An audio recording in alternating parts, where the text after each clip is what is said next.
Jair Bolsonaro says he might not run for re-election. Here's a summary of the article. Over the last 24 hours, Brazil's President Jair Bolsonaro has avoided commenting on the electoral defeat of President Donald Trump.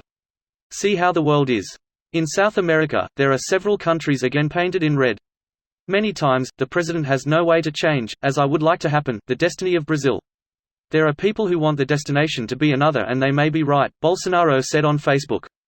He has been a key piece in the U.S. offensive against the progressive governments of Latin America, a strategy that surreptitiously targeted the overthrow of Venezuela's President Nicolas Maduro. Questioning his re-election on the same day as Trump's defeat was interpreted as an internal political signal. In Brazil, those who want to be presidential candidates in 2022 are in a hurry to quickly congratulate Biden, news agency Telem reported. Trump's defeat is a historical defeat of far-right fascists, racists, and deniers of the pandemic and climate change. Hate did not prevail, the Workers' Party lawmaker Érica Coque stressed. Brazil's former president Luiz Inácio Lula da Silva also expressed his happiness for the victory of the Democratic candidate. The world breathes a sigh of relief with Biden's victory. At this very important moment, the American people demonstrated against Trumpism and everything it represents, such as the rejection of human values, hatred, abandonment of life, and attacks against our beloved Latin America, Lula tweeted. This post received a score of 8,300, with an upvote ratio of 97%. Here are the top comments in response to this article. He'll probably be at The Hague. A world where Trump and Bolsonaro are gone. I'm salivating. Rumors of Putin also stepping down would make it a trifecta. Just need to convince Erdogan to join the party. Add Duterte to that list. Xi Jinping too, please. Also Orban. Translation: Jair Bolsonaro is _definitely running for re-election. Didn't see the original quote in Portuguese, but he probably just sincerely meant that if it seems like he'll lose he might not want to fight it desperately like Trump did. What is going to screw him over is COVID. Flame wars with the left aside, his more rational target was to implement economic reforms to fix the Brazil's broken fiscal balance and economy in time for 2022 elections.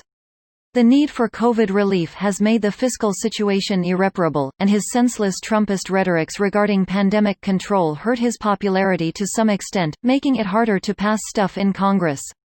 Mass unemployment and inflation in 2022 will hurt him a lot more than left-wing discourse about the Amazon. He will change his mind tomorrow. That is what he does. He says one thing today just to say the absolute opposite the next. He is nuts. Mayor, I doubt it. Every day since he's been on office he's been working for his re-election. Working poorly many would say, but, alas, his approval rates has been rising. That's Brazilian politics for ya. Running for re-election might be his only escape out of jail, which also will impact the chances of his family members being arrested. Yes, sounds like a victim's tactic, based on some pseudo-humbleness. Oh, if you guys want to re-elect me so much, sure, I'll run. Don't you threaten any with a good time. Does anyone else think Trump's loss could start a domino effect of sorts with right-wing leaders losing power all over? Between 2008 to 16 liberals were in power in most parts of the world except the Rogan HES been in power since forever. I don't think it's Trump losing, I think it is COVID-19. Because a virus pulls the curtain back on the bullshit of the strongman. These strongmen are powerless against something that will actually test your ability to run an efficient government, and no amount of bullying can help them. They can't assassinate COVID or throw it in jail. You can't gaslight a virus. Suffer for a month, then ride around happily while the rest of the world tumbles. Being against intellectuals since they debate and draw against one, led to being against scientists, since they debate climate change and little odd things, which led to a disastrous response against the virus.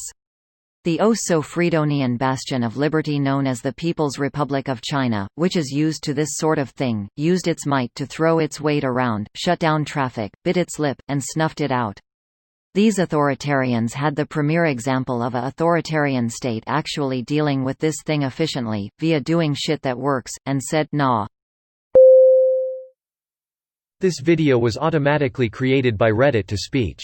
The article and comments in this video were selected from Reddit according to their upvotes, and any paraphrasing was performed by smmry.com, without any human intervention.